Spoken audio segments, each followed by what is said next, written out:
Bonjour à tous, bienvenue sur cette petite chaîne où je vous présente les outils de demain afin que nous puissions mieux appréhender notre futur. Aujourd'hui, nous nous intéressons à la thérapie génique. Les thérapies géniques sont des approches médicales qui visent à traiter ou prévenir des maladies en modifiant directement le matériel génétique d'un individu. Contrairement aux médicaments traditionnels qui agissent généralement en modifiant des protéines ou des processus cellulaires spécifiques, les thérapies géniques cherchent à agir au niveau de l'ADN, la molécule qui porte l'information génétique dans les cellules.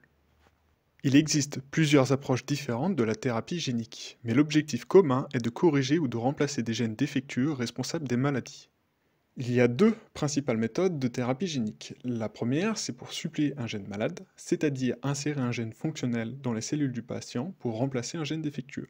Cela peut être réalisé in vivo, c'est-à-dire directement dans l'organisme du patient, par exemple en utilisant des vecteurs viraux, donc des virus qui ont été modifiés pour transporter le nouveau gène, ou alors ex vivo, donc c'est-à-dire qu'on modifie les cellules en laboratoire avant de les réinjecter aux malades.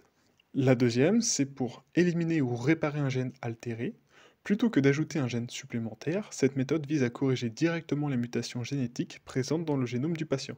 Cela permet de réparer des mutations génétiques de façon ciblée.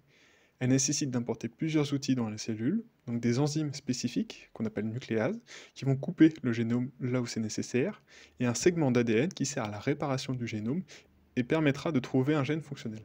Parmi ces outils, on trouve les nucléases à doigts de zinc, les TALEN et surtout les outils CRISPR. Ces approches sont encore très expérimentales, mais la révolution apportée par la simplicité du système CRISPR suscite des espoirs extrêmement importants. Plusieurs essais cliniques sont déjà en cours aux États-Unis et en Chine. Les thérapies géniques ont le potentiel de traiter un large éventail de maladies génétiques, y compris des troubles rares et héréditaires. Prenons un exemple pour montrer l'intérêt de ce type de traitement. Il existe une maladie qui s'appelle l'amyotrophie spinale proximale, liée à SMN1, autrement appelée SMA, qui est due à des anomalies situées dans le gène SMN1 localisé sur le chromosome 5, qui se transmet par les deux parents. Ces anomalies entraînent l'absence de production de la protéine de survie des motoneurones SMN, pour Survival of Motor Neuron, ainsi qu'une dégénérescence des cellules nerveuses qui commandent le mouvement des muscles, les motoneurones. Les muscles deviennent moins innervés, ils diminuent de volume, amyotrophie, et perdent de la force. Il existe un traitement génique, le Zolgensma. C'est une approche thérapeutique innovante qui consiste à remplacer un gène défectueux en apportant un gène fonctionnel à l'aide d'un moyen de transport appelé vecteur. Le vecteur utilisé est un virus qui est capable de franchir la barrière entre la circulation sanguine et le système nerveux central, la barrière hémato-encéphalique, pour atteindre le système nerveux central et ainsi les motoneurones, lesquels sont endommagés dans la SMA. Ce médicament est administré lors d'une perfusion intraveineuse, en goutte à goutte, unique, d'une durée d'1 heure environ à l'hôpital. Le Zolgensma a montré des bénéfices rapides et qui persistent dans le temps. Comparativement, il y a deux autres traitements. Nous avons d'abord le Spinraza, qui est aussi administré à l'hôpital en injection dans le liquide céphalorachidien, en voie intracéracale, au niveau du bas du dos, entre les vertèbres, comme une ponction lombaire. Il faut faire 4 injections initiales réalisées en 2 mois, puis une injection tous les 4 mois. À l'heure actuelle, on ne sait pas encore s'il s'agit d'un traitement à vie ou non, puisqu'il n'existe pas de données sur l'efficacité à très long terme de ce médicament.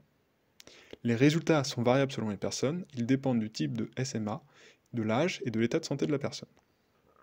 L'autre traitement est l'Evrysdi, qui se prend à l'aide d'une seringue orale après un repas, toujours à la même heure et immédiatement après avoir été prélevé. S'il se passe plus de 5 minutes, le produit doit alors être jeté et une nouvelle dose doit être préparée. Pour bien l'avaler, le malade doit le boire avec de l'eau et ne pas le mélanger avec du lait. La solution buvable se conserve au réfrigérateur pendant 64 jours maximum.